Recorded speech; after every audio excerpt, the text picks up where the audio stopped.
car number 92 from East Longmeadow, Massachusetts. Driving the King Gray Coach Lines machine, it's Tom Fearn. We just, I don't know, we were just missing it a little bit, and from week to week, just didn't get any better. We're all right, you know, I mean, decent, and just need for improvements. The car was fast, didn't put tires on or nothing, we just saved everything for the race, and when we came back to the shop, I don't think there was much to do, just ready to go for the Sizzler. Now shift back to the third position. Look at Fearn, he's dirt tracking it sideways off turn number 4. How did he save that? Right rear tire started going flat. I guess we had a hole in it, and just trying to hold on for the end of the race or a caution or something. When you get that sideways, you don't want to let out of the gas. You don't want to give it more gas. You kind of like got to ride it out and steer, and I guess I was pretty impressed. I was looking at the infield at one point, but just kept going and finished the race. I think we finished 7th or something, so made something out of a bad day.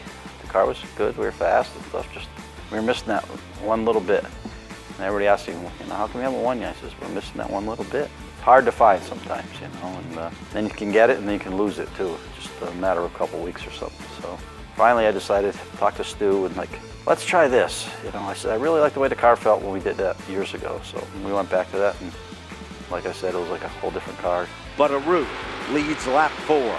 Tom Fearn to the inside. Fearn with a good run. He'll take over the advantage out of turn number 2 now. Tom Fearn is back on top of his game to win here in the late models.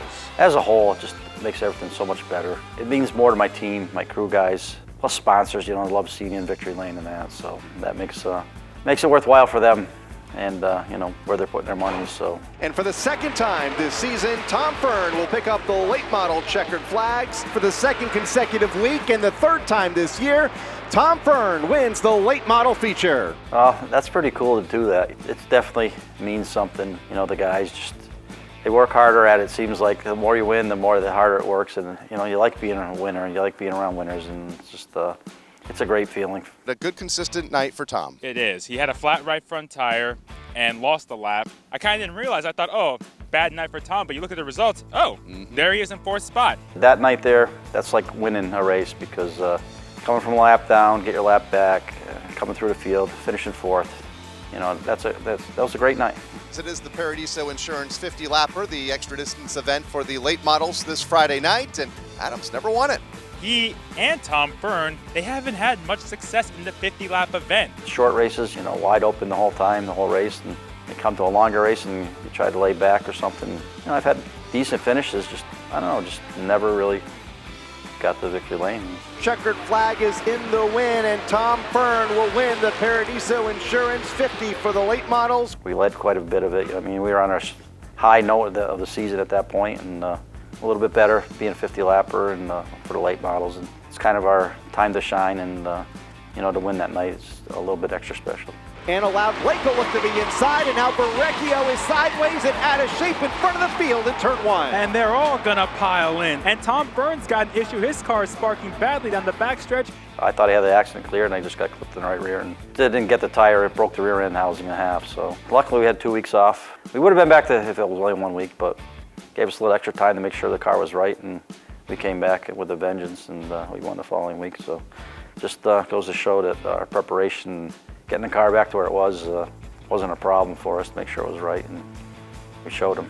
I don't want it to end, I guess, the season to end, you know, and just now we want to go back, you know, right away. Just I think we improved all year long, you know.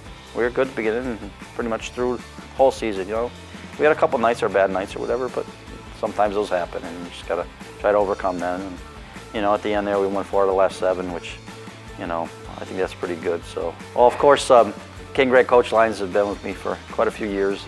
Safeco Foam, that's Stu Fearn, my crew chief and car owner, and also Safeco Foam. And those guys have been with me a long time. Sun Valley Fire Equipment, Whip Sporting Goods. This season we had a new sponsor come on, Stafford Sand and Gravel.